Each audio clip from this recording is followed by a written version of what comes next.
इस वक्त शिमला से एक बड़ी खबर सामने आ रही है। स्टेट विजिलेंस ने एक रिश्वत लेते हुए पटवारी को भी गिरफ्तार कर लिया है।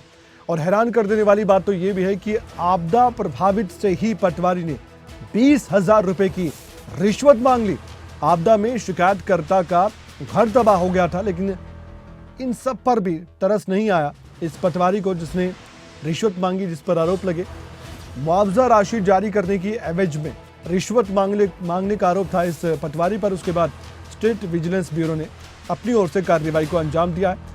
ये बड़ी कार्रवाई हम कह सकते हैं स्टेट विजिलेंस की। रिश्वत लेते हुए पटवारी को रंगे हाथों गिरफ्तार करना एक बड़ी कामयाबी भी है, लेकिन इसके पीछे की जो कहानी सामने आई है वो वाकई में दंग कर देने वाली है।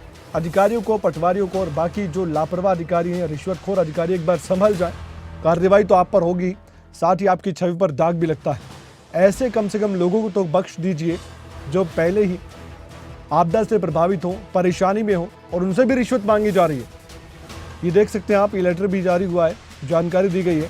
स्टेट विजिलेंस ने जो भी काम किया है वो काबिल तारीफ है, और ऐसे स्टेट विजिलेंस लगातार काम करेगी तो एक दिन ऐसा भी आएगा शायद ये रिश्वतखोरी के मामले ही बंद हो जाएं, लेकिन ऐसा थोड़ा मुश्किल लगता है क्योंकि फिर भी कुछ अधिकारी ऐसे जो मानने को तैयार नहीं होते हैं, लेकिन उन पर कार्रवाई होती है तो बाकी भी संभल जाते हैं। इसलिए इस खबर को दिखाना, बताना बहुत ज़रूरी भी है। कोई भी पटवारी, कोई भी अधिकारी ऐसा करता पाया गया तो उसके खिलाफ सख्त कार्रवाई के निर्देश मुख्यमंत्री सुखविंदर सिंह सुक्खू पहले भी दे चुके हैं।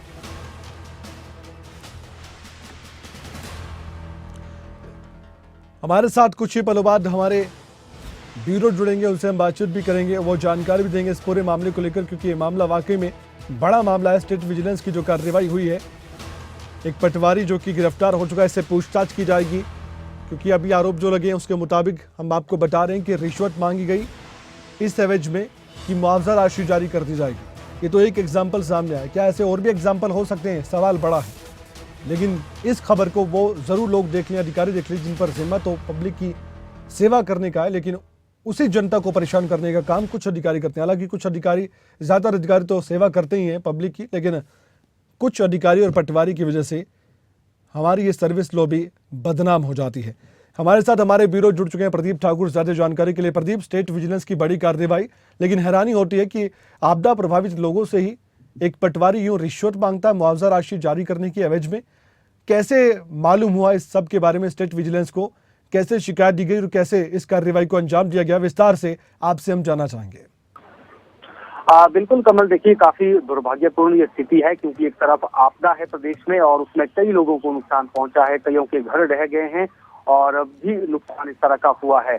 लेकिन जो राज्य सरकार की तरफ से आपदा राहत राशि दी जा रही है, और खासतौर पर जब घर को नुकसान पहुंचता है तो 1,20,000 रुपये उसमें दिया जाता है।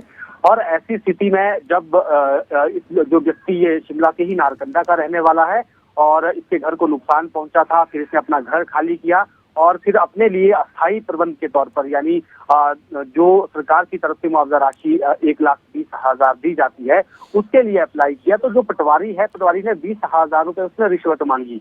और ये पूरा जब मामला सामने आया तो जो ये व्यक्ति है, रामलाल इनका नाम है, ये बिजनेस के संपर्क में आए और उन्होंने अपनी बात वहां पर रखी। तो पूरा बिजनेस ने उनकी शिकायत के आधार पर पूरा जाल बुना इस पटवारी को पकड़ने के लिए, और जो बिजनेस के ही इंस्पेक्टर हैं चतर सिंह, उनके नेतृत्व में एक टीम बनाई गई और फिर पूरा ट्रैप जो है वो बिछाया गया और उसमें रंगे हाथ इस पटवारी को 20,000 रुपए लेते हुए पकड़ा गया है। लेकिन देखने वाली बात यह है कि इस आपदा में भी अफसर यहाँ पर कहीं ना कहीं खोज रहे हैं इस तरह के अधिकारी और जो पटवारी स्तर के जो यहाँ पर कर्मचारी हैं, और कहीं ना कहीं अब आगे बढ़कर मदद करने का समय है।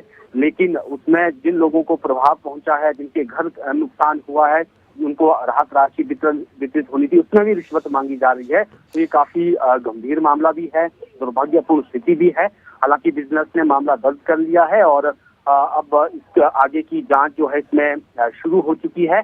और जो बिजनेस की तरफ से पूरी इसमें जिस तरह से जाल बुना गया था इस जो पटवारी है इसको पकड़ने के लिए, उसके बाद पूरे एविडेंस लिए गए हैं। तो अब आगे की पूछताछ भी जारी है और ये भी देखने वाली बात होगी क्या ये अकेला व्यक्ति इसके चंगुल में इस तरह से आया या फिर कुछ और लोगों से भी इस तरह से पैसे मांगे गए हैं। ये तो जांच का विषय है, लेकिन कहीं ना कहीं ये झकझोर देने वाली स्थिति भी है। धन्यवाद, आपने जानकारी दी प्रदीप, और बताया है कि वाकई में ये परेशान कर देने वाली भी खबर है कि कैसे एक तरफ लोगों के घर ढह रहे हैं, नुकसान हो रहा है और इस तरफ